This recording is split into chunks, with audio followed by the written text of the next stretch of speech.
Hi guys, and welcome back to the How I Failed in Business podcast, where we get leaders in their industry to talk about their biggest business blunders, their mistakes, their failings, and why they're really not that serious, or maybe why they are. We can take some of the stiffness out of making mistakes in business and see that we all do it. So today, we're joined with your forever hosts, me, Sophia Grace, and me, Rob Spence. And our very special guest, Luke Beastall. Luke, tell us a little bit about yourself.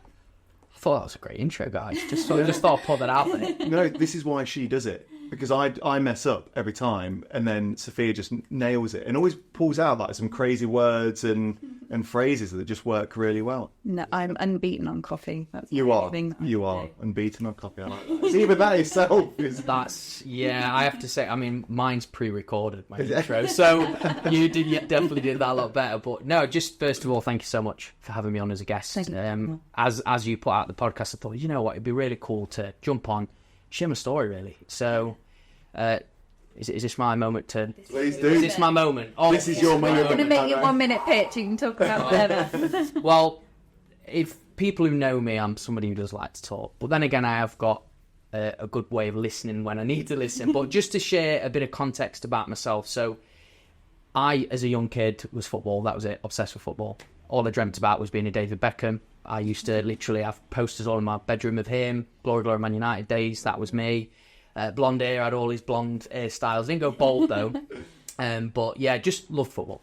Really enjoyed it. My dad then got into coaching because of my football. Just to kind of go through my life, that was from the ages of 5 all the way through to the age of, 22. And I didn't really I dipped in and out of academy football. But my dad was really focused on me having fun. He wanted me to enjoy my football, not feel that I'm always under pressure. Because, I could go into a whole new tangent around the pressures of football and professional sport today. So at the age of 14, that's when I then did decide that it was probably the time that I do start working into the professional environment if I'm wanting to take it more seriously. So I did. At the ages of 16, I was regularly taking a day off school. So a lot of people was against that. But, for me, I just did whatever it takes. Yeah. Went out, trained at Rotherham United. And, at the age of 16, I got offered what was a YTS. So that was a scholarship. So I left school at the age of 16, 2 years into that. But, that can be unfolded later. And then I quit that. I had a massive turmoil in that experience. I ended up moving to Bury. Again, we could talk about that later as well. And then, I just trialled everything. I had loads of rejection, loads of opportunities. And then basically I fell into depression at the age of 19. So I felt very lost in myself. All with football coming to an abrupt end. I feel that, you don't really know what you want to do. A lot of my friends went to university and didn't really want to do that route. So I was like, do I go and work with my dad? My dad's got his own business. Engineering is definitely not for me, but I tried it. And so I tried a lot of things. Yeah. I was trying to find myself, I guess. But at this moment in time, I was very isolating myself. I was depressed. And I found a way out. And that way out for me was looking after myself and being in the gym. So I'd always got into the lifting. I'd had a few personal trainers, and I decided that I wanted to take that more seriously. And my dad had been travelling around the world and just said, Luke, go. I think you need to just kind of get away, really. I was like, oh, you're just kicking me out then. But no, he said, go and take a plunge kind of thing. Because I travelled a little bit with football anyway. I'd lived in Madrid, Spain and stuff like that. So, yeah, then that led me onto my personal training journey. And then that's followed me for the last 8 years. I'm now 30 years old, and I run my own business. I've had teams. I would say that I'm probably in the entrepreneurship world now, and there's so many terms. I'm maybe a dadpreneur. Is that what you're saying? Oh, there's many preneurs in the world. Yeah, but because I'm a recent dad, I might call myself a dadpreneur. Yeah. Is that trademarked? Can you grab that? Do you know what? I actually searched it on Google. It's a thing. Oh, is it? So I can't trademark. Someone's beat it. Yeah, I was like, because obviously you've got the people that's a wantpreneur. Solopreneur. Solopreneur. Yeah, you could say that I'm in that world a little bit now. But yeah, and then that's led me to where I am today. And then obviously, it's allowed me to build a business and a program that I'm really passionate about, which is Master Your Life. Yeah. But working with a lot of people now on time management, energy management. This has all come through my own experiences and failures and stuff that I guess we've talked about. Yeah, amazing. And I do want to touch upon Master Your Life at some stage because, obviously it's a massive part of your life. And I think, for what we're trying to do with the podcast, we became connected through the East Midlands Chamber of Commerce, and I've loved seeing your posts, I've loved seeing your journey and love what you're putting out. So I think there's a close synergy and affiliation there. But I want to, if we may, talk a little bit about your football career because obviously I know to a degree that was a big chunk of your life, quite a large percentage of your life, really, if we think about it that way. And it was it Rotherham and then Bury, I think? Yeah, that's it. I can never say, is it Bury or Bury? Bury. Is it Bury? I say Bury, but people do say Bury as well, yeah. Do they? Yeah, I mean, it's spelled Bury, really, isn't it? If we think about it, I think. It is, yeah, I know what you're saying. Yeah. I mean, drop a comment below, is it Bury or Bury?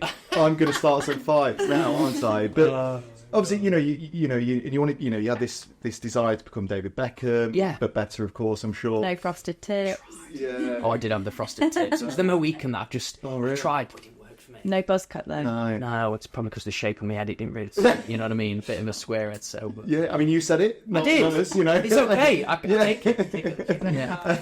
So, but then obviously during that time, there was some failing. You mentioned the word depression as well.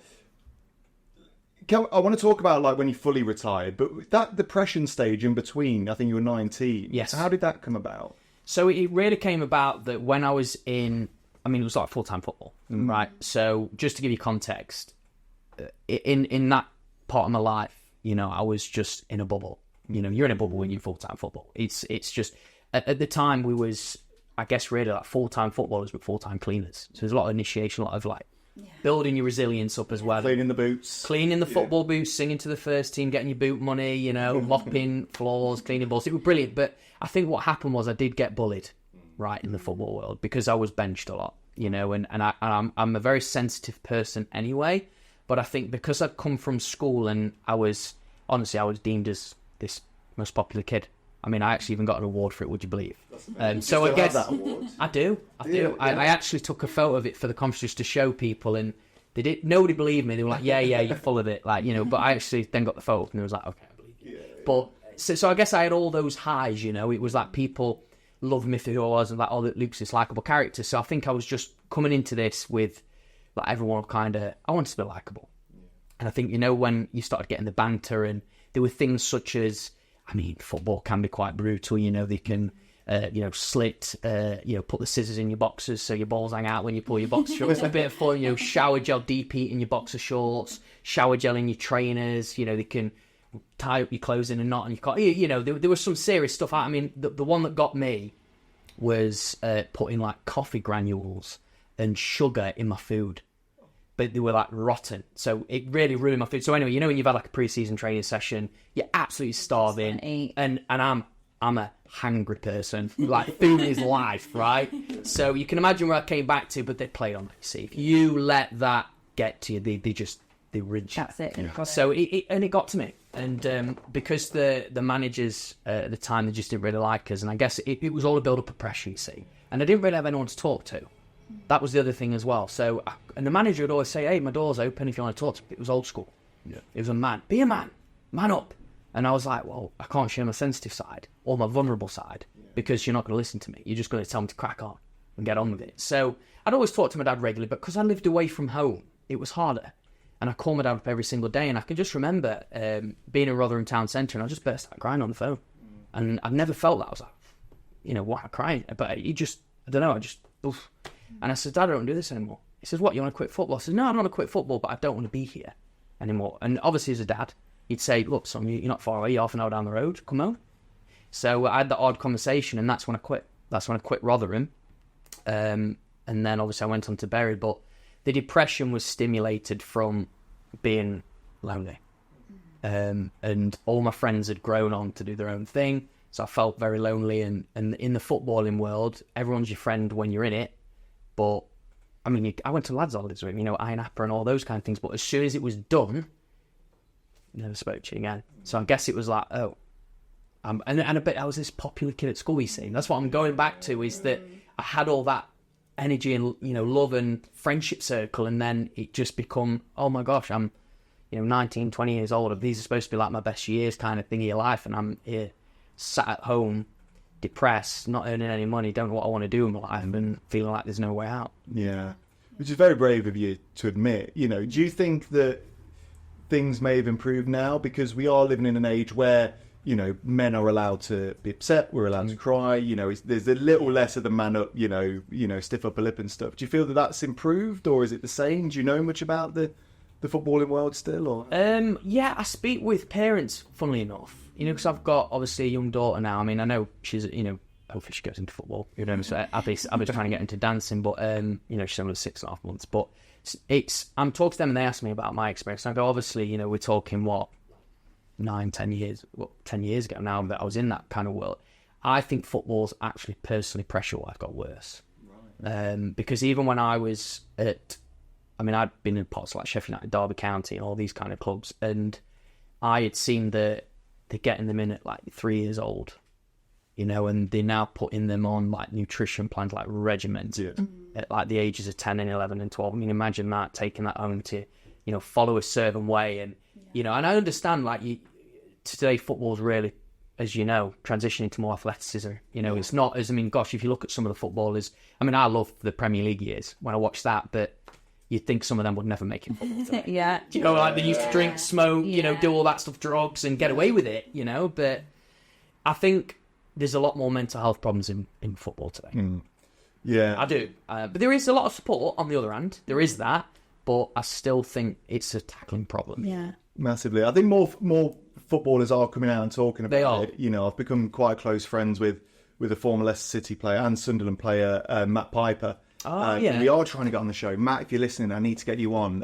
Come on, Matt. You know, but he released published a book. I believe it's called Out of the Darkness, and a lot of that, he's very open about his journey, because he was a young wonder kid. You know, he came through the ranks of the academy. He became, at the time, and this sounds like nothing now, he became one of our top external transfers to the exact value of £1 million. Can you believe? Wow. But this is how football has changed. I know. And you know, he felt a lot of weight because he didn't want to go, but it was a time when Leicester were going through administration. It was the manager at the time said, either we sell you or we are done. The club is gone. You need to go. But injury and so on. But he's very open about that, mental health and so on. How did that then feel when you sort of left and retired? Because you retired at the age of 22. Yes. Is that right? Yeah, I did. So I was actually on the May of that year. So May, it was 2015, and I was in Scotland. So I went on trial at Motherwell and Falkirk, and I was part of this agency really. So I had prior to that I had a football agent, and I just got let down loads. But this was I went into that in May, and it was like, this is my last shot, really, because I've been playing football abroad in Spain. I mean, only semi-pro, but when I say semi-pro, I mean probably the lowest of the lowest semi-pro. And I had a part-time job as well, so we had to earn the money when I was out there. But it just didn't work out. I kind of felt the same responses coming, but I also feel that I'd probably already checked out. I'd already probably, I was already thinking of the worst, I guess. We always do this, don't we? We can think of the worst before it's even happened. Yeah. So I started doing the what-ifs, and then basically from there, that's when I was working with my dad part-time. I was also working with a guy up in Manchester, a power development coach, and I kind of obviously had to retire and say from him, I'm going to step away. I mean, I had the joys of being with top athletes in that gym. I'd like to share it because, it's nice to be around that Craig Dawson, who's at Wolves. He's playing there, Jamie O'Hara as well. I trained with him. I had a boxing session with Roy Keane, which was really cool as well. There was also Matt Carrick there as well when I was there. So he brought in a lot of different athletes, and they always used to chat to us and give us advice. I mean, Roy Keane, when I had a session with him, he was a Sunderland manager at the time, and it was just great to sit there and have a cup of tea with him. But I was just looking up. But yeah, I just said to my dad, what do I do? And he basically said, Lou, work with me, earn the money, and I'll pay for your PT course. And I saw that at the time PT courses were 6 weeks. It was in person. I thought 6 weeks, great. Don't have to wait years. And it wasn't as much of an online course then, it was more in person. Yeah. So yeah, I did my PT course 6 weeks, and that, I'm guessing you're going to move on to something else, but that then led me on to going on to cruise ships. I think, when people say everything happens for a reason, I felt like this was that moment. A guy, the tutor who was teaching the course, 3 weeks in, was talking about himself and his journey. And he says, yeah, I was on these luxury cruise ships, like Royal Caribbean, the big fleets and stuff. And he said, I was traveling all the world. I was a fitness trainer. I was doing beach yoga. I was doing, sunrise, sunset yoga, and all this. He said, I was teaching TRX. I was spending time with guests. I was, jumping out of the plane, and I thought, wow, this is a bit of me. This is amazing. And then he was obviously saying there's loads of girls and stuff like that. And I thought, okay, now I'm sold. I'm like, I'm in. So basically I was like, well, what do I do? And at this time, I can never, and this is something I share quite openly, but people, wouldn't believe it really, is I winged myself away. I winged it going into this Steiner company that actually helped you train you up and go on cruise ships. He forged my certificates for the interview to say I was a qualified PT. And I went to the interview, and I honestly don't know how I passed, because I had to do a live consultation in front of 60 girls, because they're all spa, because I worked in the spa, you see. Right. I thought I was in the wrong place. I mean, there was all these women like red lipstick on, and I said, am I in the right place here? And they was like, is your name Luke? Yeah, you're the only fitness guy. And I was like, okay, I'm in the right place. And I just basically passed with flying colours. And then within, I had to pass my course. I was like, I finished this course. After that course had finished 3 weeks, I went down to Watford and started doing my training up to go on cruise ships. Wow. And then, so really that was from May. And then that was May. And then it was September, I was in Vancouver. Wow. So quite a quick transition. Really. Pretty much, yeah. It was a very much like I'm all in or I'm out, basically. Because obviously football, it was with going away on a cruise ship. Football had to be done. You have to call it quits. Yeah. And even when I was out on cruise ships, I had an irresistible offer to go back to football. I almost took it as well. But are we allowed to, with a club or? Yeah, it was a professional club in New Zealand. Oh wow! Yeah, so New Zealand. So I was actually So the cruise actually transitioned from Vancouver to Sydney, and it was going around Australia and New Zealand 14-day cruises. And the guy had written up an article about me, liked me because I had like a YouTube show reel and all that stuff. And he said, I've got your car, I've got your house and all this. I said, Dad, he's also got me a coaching job as well, because it was like they didn't have much money, but they gave you opportunities to get a bike kind of thing. And my dad just went, Luke, what was your reason for changing this route of football? And I was like, because I resented it, I hated it. I started falling out of love with it massively. He went, Luke, this isn't, because it was a 9-month contract. It's what I needed. I needed a commitment, like a seriously long-term commitment. So, that was 4 months into the contract. I said no. And I continued the cruise ship. And then that's how my journey continued there. But I am very glad that I didn't leave. Yeah. I followed it through. Fantastic. I've noticed, I do want to come back onto PT, but I'm noticing you've spoken about your dad quite a lot. Yeah. And family has really, really come off on this podcast, whether it's been never work with family, my be all and end all. You seem to have a real relationship there. He seems to be sort of a touchstone for you. Oh. Would you find that is really a relationship that you really do depend on and lean on, that you found a lot of strength in? Massively, yeah. I mean, my dad, obviously. I mean, my mum as well, they're a great support. I mean, gosh, I had a football games in Carlisle, and they'd drive all the way up, to Carlisle to, watch me play, and then I'd drive home and stuff like that. My dad funded me for a lot of time through football. Anybody out there that's got kids in football, you will travel everywhere for them. I would do the same, but yeah, it was expensive. I mean, it was a lot of money. I know he was pumping a lot of money into it for us. But yeah, he always supported me. He always said to me, Luke, you're a day away from coming home. Yeah. If I ever was struggling. And I struggled on the cruise ships as well. This is another thing as well, is that everyone from the outside saw me in like Bahamas, sat with a cocktail and sit with top playing volleyball on the beach and doing, I had pinch me moments where I was teaching yoga and I was just like, oh my God, it's like I'm on a private island. But there was sales involved. I was working on commission. I had to sell a product. I had to do public speaking seminars. I had to get in front of people, and it was hard. And again, I had a lot of rejection through that. But without, family support, no, I don't think I would have. Do you think, though, that you found that love of PT that you used to have of football? Was that like a new sort of turning point for you, where you were like, oh, maybe this is then now it? Yeah, definitely. I think at that moment in time, I didn't know what was going to happen.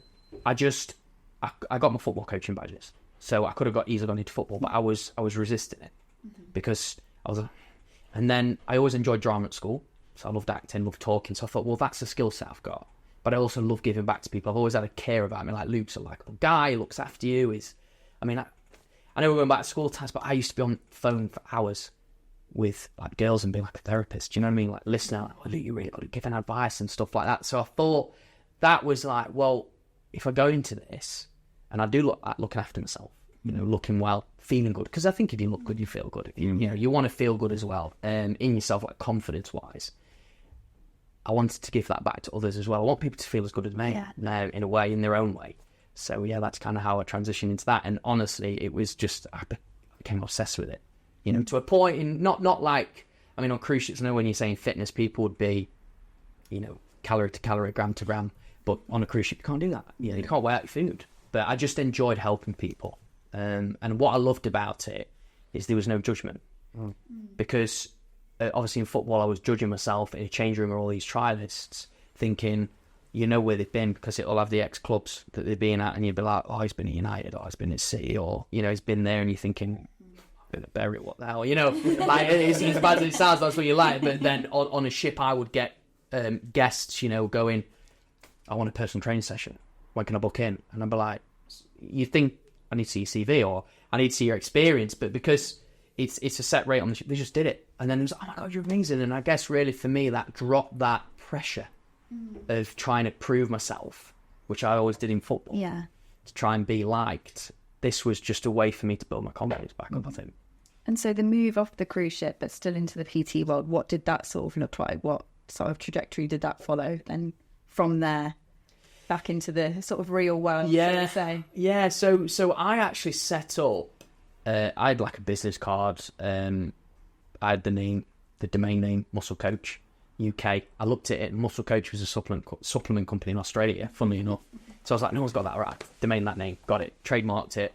But then I went on cruise ships, and I was always going to come back. But I didn't realise I stayed out for 2.5 years and do 3 contracts, but I just thoroughly enjoyed it. But the transition for me was, obviously you get to a point where I was obviously doing it for another company in a way. And I thought to myself, I acquired the skill sets, and then come back on land and built up my own business and brand. But I started at a gym, had this twang of an American Australian accent, and I didn't know anybody. So it was great. But I mean, I saw the odd face, but that's when for me, I was online. I was doing online coaching for a while. And then again, when you say everything happens for a reason, the gym that I signed up at was in Mansfield. But then I was living in Sutton, Ashfield with mum and dad because I moved back home. This was when I was 25. And I was that bored with the online coaching that I walked to the gym, which was like 5 miles there, 5 miles back. That's some good going. Good steps in there, you know. I had a gym session on top. Just want to add that there. I saw these girls outside putting a banner up saying, we're opening up an Anytime Fitness gym. Do you want to come and be a member? And I got my fob out because it was like a 24-hour fob. And I said, I'm already a member. She went, well, where do you live? And I said, Sutton, Ashfield. She went, well, come and join us. Because obviously they get the money for it and stuff. But I saw it, and my dad just went, Lee, this is it. This is your opportunity. Go and see if they're looking for any personal trainers. And they were open position. I'd interview, and that's when my journey started, August 2018. Amazing. Well, we're getting away from, I can actually see Molly this time. I can see her. So we're going to transition into a little break, and then we'll kind of move on to Master Your Life. Fantastic. So thanks so much for watching so far. Stay tuned after this short little break. Sophia, as well as being an incredible podcast host, you also work for an incredible company called Paragon Sales Solutions. I do work for an incredible company, and that company is called Paragon Sales Solutions. If you were to kind of explain to a complete stranger in a smoking area, or down the park, which happens quite a lot, how would you explain what Paragon do? Paragon are a fully outsourcing sales and marketing company. They handle everything top to bottom, from telesales, digital marketing, social media management, web design, lead generation, appointment setting. They cover it all. You hit the nail on the head, really. I couldn't have said Thank you. better well, myself. Maybe if I had someone who was, I don't know, perhaps quite senior in that company, they could give me a few more ins and outs on exactly what it is that Paragon do. Well, I was hoping you would help me, to be honest, because I don't even know half the time. But absolutely, if people were looking for any of those, web design, social media, any kind of marketing or sales, how should they get in touch? They should contact us on... No, they shouldn't. They can visit www.paragonsalesolutions.co.uk, and they can find all the information they need there, including quick inquiry forms, or they can send us an email to hello@paragonsalesolutions.co.uk again. We are also all over social media. That's where we put a lot of our latest offers and things that we're doing, getting up to, so you can follow us there if you want to see what we're doing. Again, we are Paragon Sales Solutions pretty much everywhere. There we go, like a pro. No one will know that we just made that up on the spot. Okay, and we're back. So, Master Your Life. I know it's a big one, but how did that sort of come about? What sort of led into the development of that? I know we sort of left off with you getting into the PT stuff. How do they feed together? That was a big leap to take. Yeah, definitely. I think I had a mentor at the time. So the mentor was specifically helping me pivot online. Obviously, after the COVID situation all kicked off, that's when my business started to shift. As in, I had taken a breakaway, and 2 weeks actually, I proposed to Abby in Santorini, and I had a 2 weeks break, and I come back to the gym, and that's when I realised, not feeling this anymore. Love coaching people, obviously, but I felt that I wanted to grow more myself, so I'd kind of outgrown that environment. So anyway, I would listen to loads of self-development podcasts, start reading heavily, and I will also say this as well, didn't actually start reading consistently, right, until I was 28. Wow. So just putting that out in terms of literature and stuff. I mean, I've had people comment on my post. I'll go off on a tangent here, but on my posts about my grammar and stuff, and I'm like, okay, I get it. I'm not wording it. But anyway, the reading stuff's been really good for me, and I kept hearing mastery in podcasts, especially a lot of the podcasts, Audible books, handheld books and stuff. And I thought to myself, well, master your craft, master this, master that. And I'd always been about it more than just fitness. I wanted it to be a lifelong thing. I wanted it to be sustainable and it be a lifestyle that you can actually fit it into everything. You're not feeling like, well, I have to sacrifice everything for fitness and, everything's parked while I lose loads of weight, whatever it is. I wanted it to be all integrated. So I thought, master your life. And I just written it. I was literally walking by my local park and I was on a podcast, light bulb came on, written it in my notes, just left it. And I was coming up with names. I just literally put program name or names. If I had any others, I didn't have any others come to mind. I just felt aligned with that. So literally in August 2022, I had put my notice into the gym, paid my last month's rent, and me and Abby decided to join together and have it where it was going to be a couples program. So Abby would work with the females. This is where I failed, by the way. We failed, should I say. I worked with the males, she worked with the females. And then we actually put out a promo video. We were in the field, we got a drone, we built up the whole, promo, and it just fell flat on his backside. That's kind of how that kicked off. Yeah. On that failure then, was it just a lack of people signing up? What kind of went wrong, do you think? It was rushed. Right. So imagine that, obviously for me, I had left the gym, and as soon as I left the gym, this is how kind of savage it was. I was obviously letting clients know. And at the time I had a team. So I had actually at this time I had a team of 5 coaches. So there was myself, Abby, and then 3 other coaches that was all under the Muscle Coach brand. Right. This is why I wanted, so Master Your Life was created as this is a bit of me, my thing, So it kind of like branched off from Muscle Coach. Muscle Coach was the core. And, obviously the 2 of them were still PTing in the gym. And I said to my clients, look, I'm going to run an online business. You're more than welcome to come over. Obviously for me, the pricing was always it's because I said it's going to be the same. And obviously, people are like, so I'm not seeing you in person. So that means it's going to be the same and all this. And anyway, I had people on the spot say to me, oh, well, I'm going to go with her then. Or, oh, I'm going to go with him then. I was like, well, okay, we've kind of built a relationship for the last year. So just because I've decided, if you've not had a bit of thought about it, you've not let it just sink in for a couple of days. So yeah, there was a lot of that. I'd lost a lot of revenue. I lost a quarter of actually my monthly recurring revenue overnight. Because again, once you take those big risks, there's obviously things that come with it.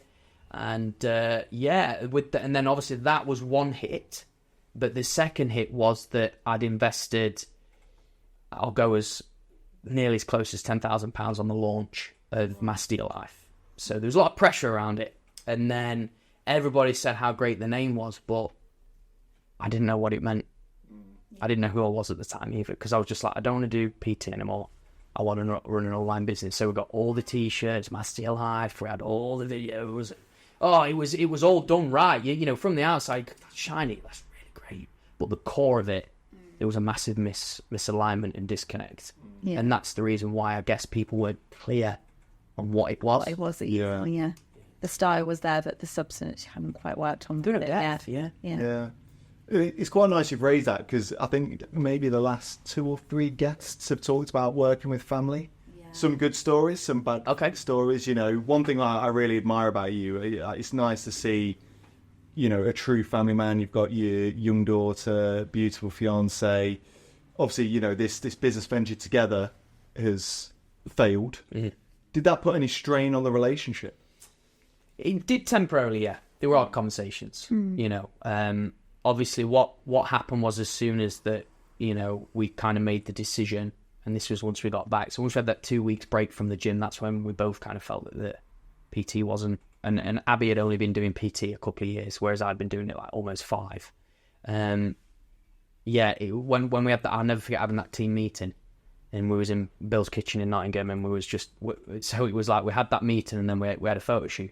So what I used to do is I would pay for the experiences that we did. So when I had meetings, I'd have a quarterly meeting with the team, but then we'd do a bit of a team bonding exercise after. Yeah. So, but this time we were having a photo shoot with all the clothing on. So I wanted to, you know, it's like when you've got your own business, content king, you know, it's all about it. So I was like, right, we're going to have a professional photographer, all in your gear, do that.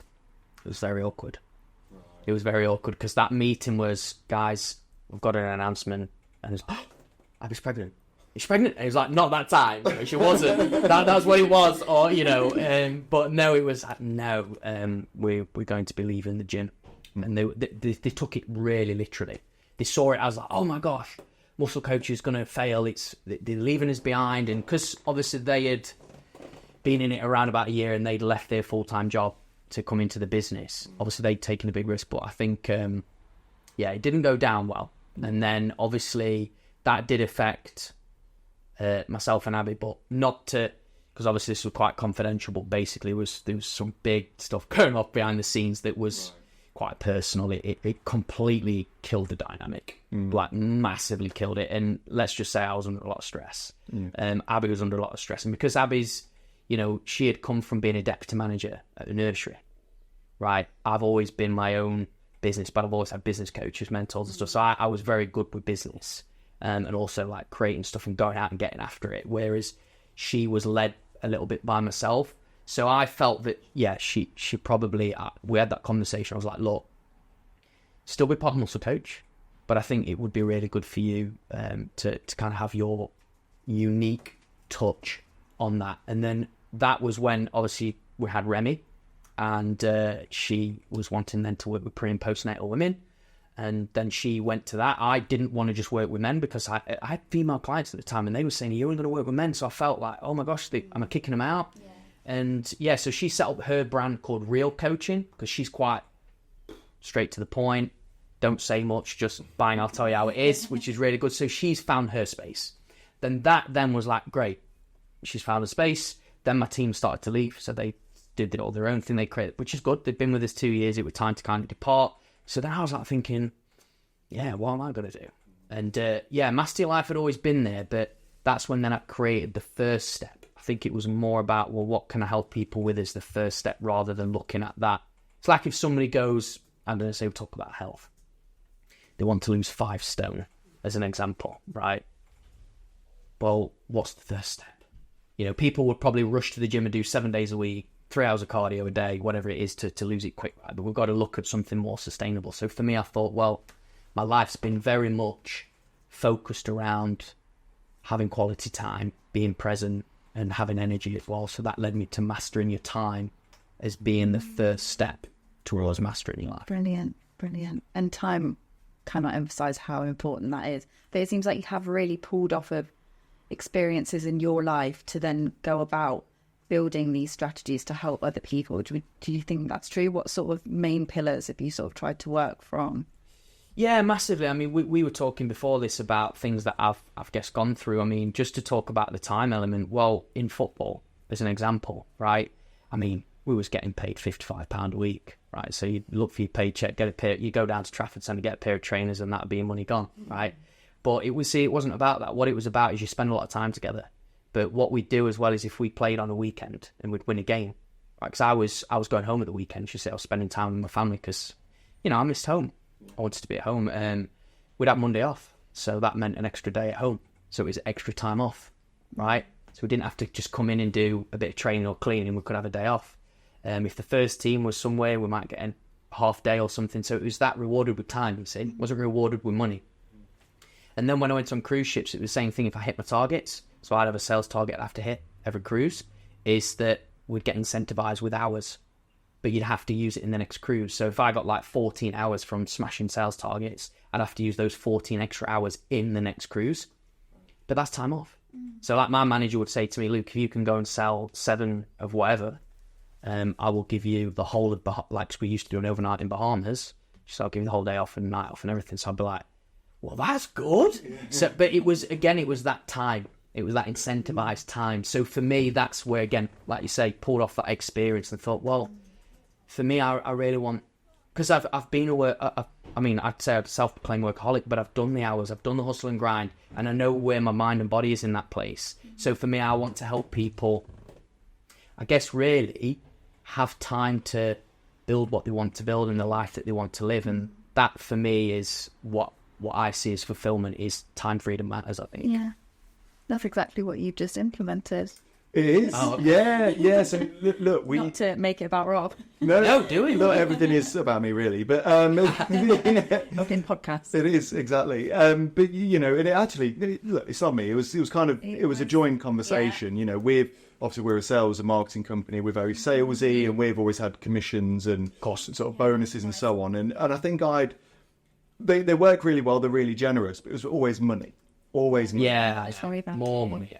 Yeah, and then, you know, a certain someone... pitched a fit. Yeah, it was a bit upset, should we say, because we closed down for Christmas. They had to use their holiday allowance to take Christmas off. Normally, it's not too much of an issue. It's 2 or 3 days, you know, if a holiday time for the Christmas period. This year... holidays that you get off as bank holidays and stuff anyway. Yeah, and this year I think it's 4 days, I think, which is, you know, 22% of your holiday allowance. Yeah. So someone kicked off, this is bullshit, I think. Was the term that I'd heard. Never think that. So, I mean, I name no names, but, you know, but you say, look, now we implement we still have the monetary value, or you can swap that out for additional holiday days. So if you hit your bonus, you can say, right, I either want X amount of money, or I want an additional paid holiday day off. So, nice. You know, it's just added into what we can offer to team members that join the business, you know, and some people will still be motivated by that money. Some people will be motivated by the time off. Hopefully, people will be motivated by both. I'd be looking at it going, well, I can get an extra week off and have the holiday paid for if I just do my job, you know, and that's the way I see things, you know. Good way. Yeah, I think so. I mean, I know a lot of your focus is around business owners, solopreneurs, dadpreneurs, mumpreneurs, and every kind of preneurs, really. Do you feel that there is a direct correlation, or have you noticed a trend with, you know, business owners and things like burnout, depression? Talk to me about that. Yeah, I think, like we spoke about this actually before we jumped on, didn't we? The identity attachment just to your business alone. So there's not much going on other than work, right? So I think if you talk about, I mean, the key pillars that we find in entrepreneurs and something that I've heavily focused on with the guys that I work with is, look, we always want the health element, because look, in order to, I feel, run a thriving business, well, if you're thriving as the driver of the business, or even if you've got a self-managing company, that your business will and profit will follow as a result of that, right? And everybody benefits by you being a better person anyway, and better energy and all that stuff. The second thing is wealth. So the wealth is not just money. Wealth is the time, freedom, actually being able to recharge the batteries, being able to create, being able to have different, you know, times of the year where you're pulling and pushing back and stuff. And then the relationships with your staff members, the relationships with your partner. I find a lot of guys that I work with, and I really don't want to tap into this because I'm not a therapist, right? But trust me, I get guys cry to me. I get females cry to me, talk to me about that they haven't got a relationship with their partner anymore because they're in that slump of, yeah, but just give me 5 years and that's when we're going to make it, you know? So maybe they're 35, they're hustling, they've got 2 kids, they've got a mortgage, they really are trying to make ends meet. They're like, just give me 5 years, but that 5 years is time. Remember that we'll never get back. Yeah. And the cost is not just the time. Yeah. It's the relationships. It's maybe the marriage. Maybe it's the relationship with the kids because the kids are growing up and they're not there, you know. And it's something that I'll share as well, because I had a conversation with a 7-figure CEO this week at the co-working space that I work at in Derby, and he said to me, and he was like, he's like, you got to get screwed on, you know. I said, all right, cheers, really appreciate that. And he said, I just want to share something with you, just as a reminder to you. So that, all right, okay, it goes, you know, when you book all these luxury places and you go away and you're just looking outside and you're looking at the water, you're looking at the sea, looking at all these beautiful things, and you're checking with yourself, I'm so grateful that I've got a business like this, but do you know what? Problems were happening back at home and I were answering my phone.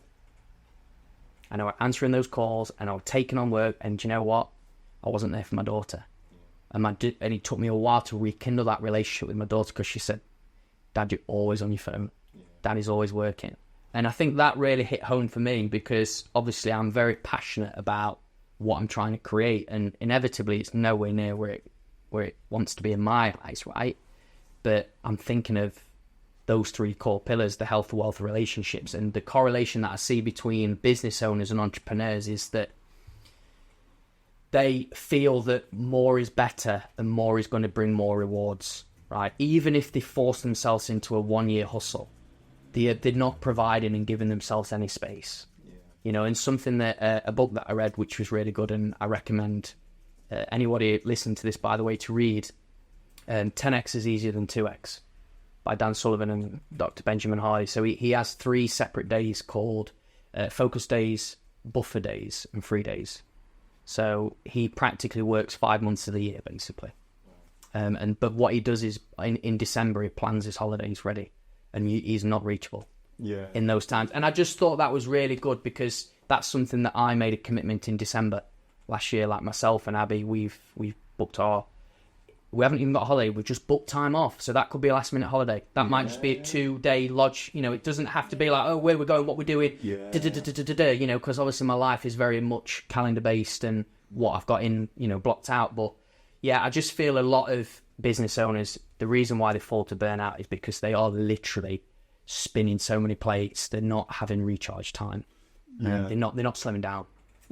Look, I've been through it myself. You know, I've lost relationships, I've lost weight, I've put on weight, I've, you know, self-medicated through alcohol and everything else. And when you were saying that, it really brought back memories of that film, Click.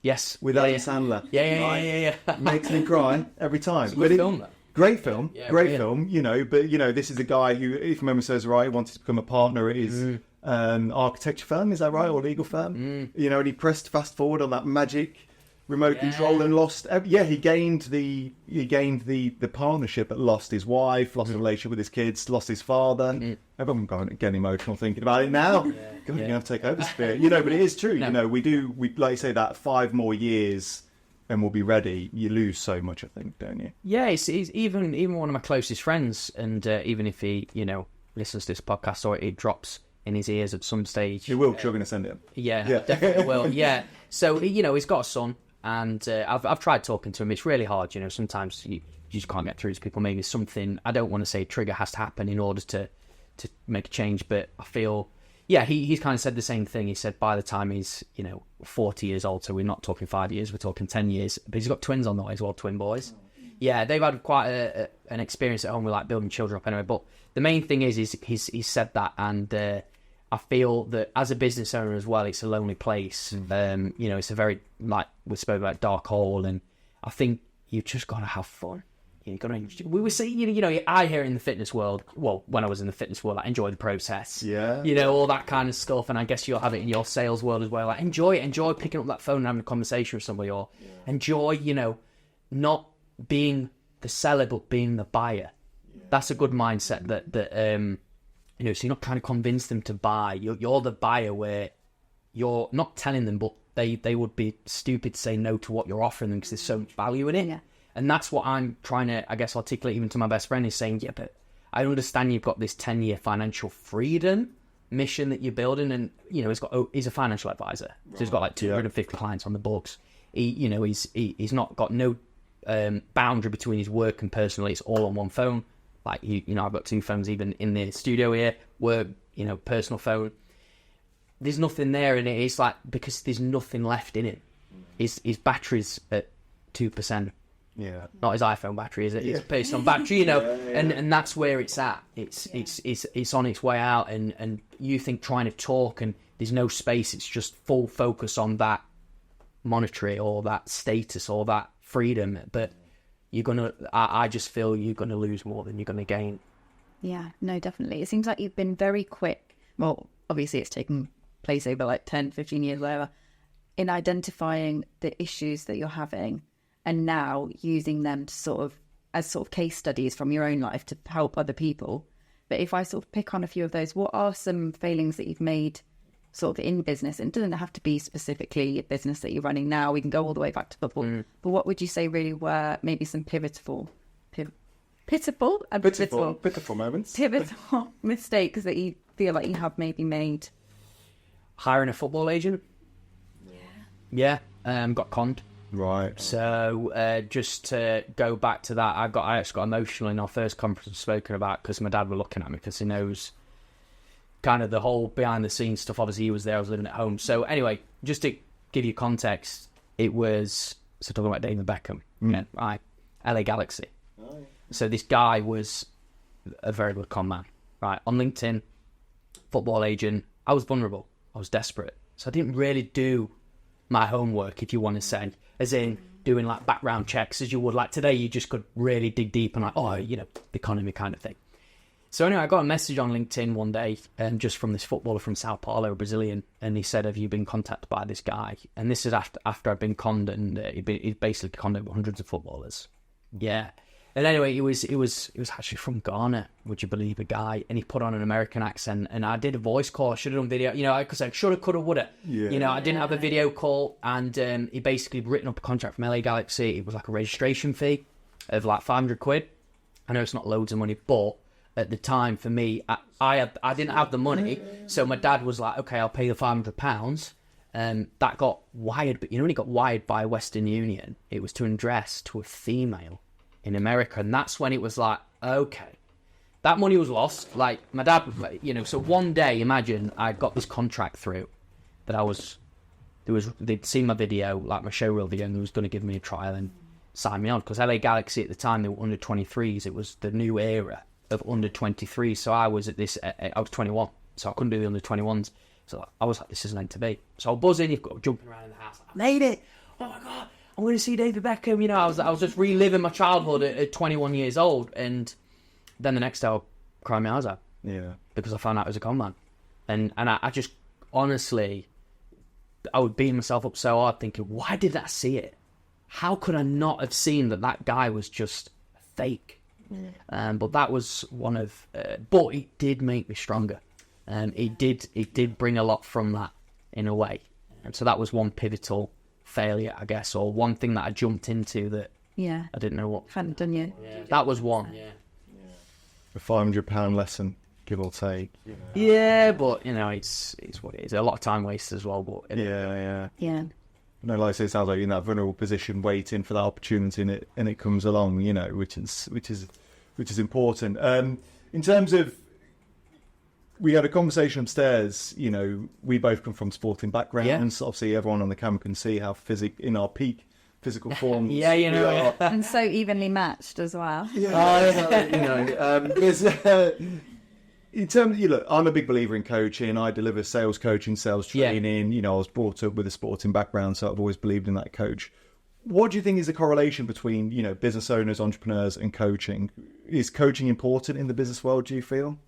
Yeah, definitely. I mean, we were quite strong about this upstairs, weren't we? I mean, I think, as you said about the sporting background, I think you're more accustomed to it. I think if you're in any sport, or through my whole years in football, 17 years of playing it at a quite high level, I'd always had multiple coaches. So it weren't just one person's way of, guiding me. I think that's the big word, guidance. It's not that they are telling you what's right and what's wrong. I guess you find that out for yourself. But I think it's just more about, it's like they're kind of opening the door for you, and you're leaning into it, into that discomfort and growth. And that's something that I genuinely feel is misunderstood in business, where they would be more inclined to maybe have a mentor or a consultant, which I do consultancy work in a way with some business owners as well, but I think coaching is quite playful in a way.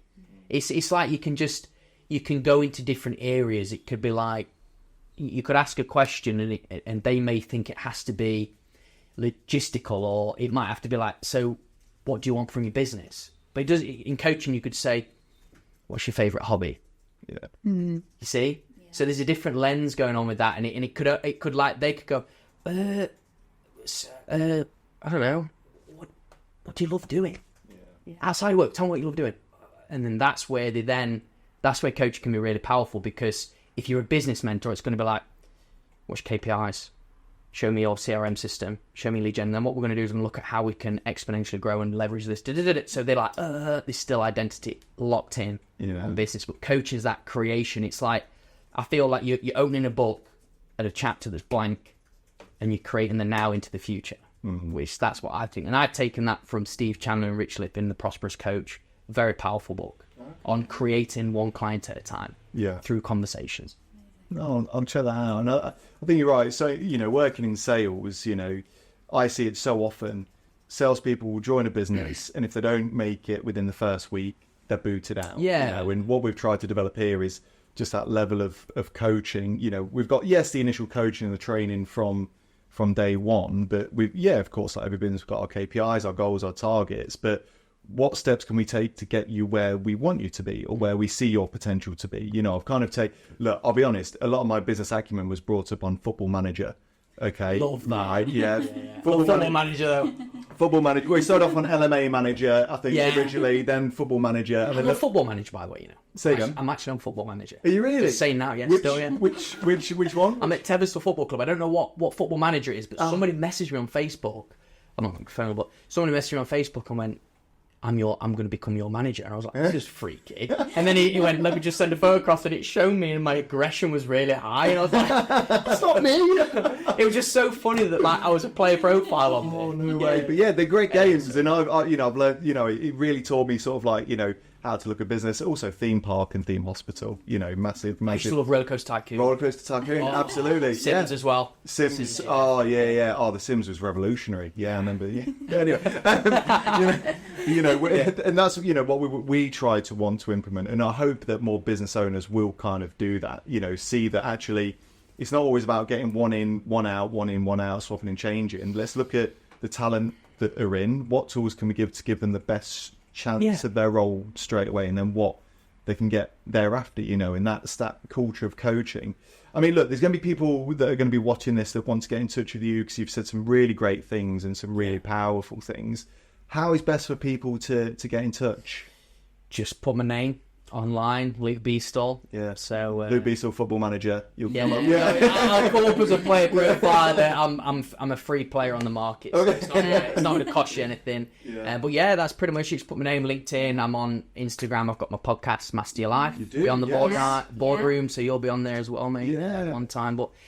So that's... We'll pop all of those links as well. They'll be just below. They'll all be... All right, yeah. So people can search. Yeah, we'll make sure people can hunt you down. But, mate, I'll be honest, I feel like we could keep going. Yeah, but we're getting the more and more aggressive wave from Molly. Yeah, I think Molly's panicking that the film's going to run out on the camera anytime soon. But, Luke, mate, it's been a pleasure. I think we definitely need to get you in again for maybe a part 2 at some stage in the future.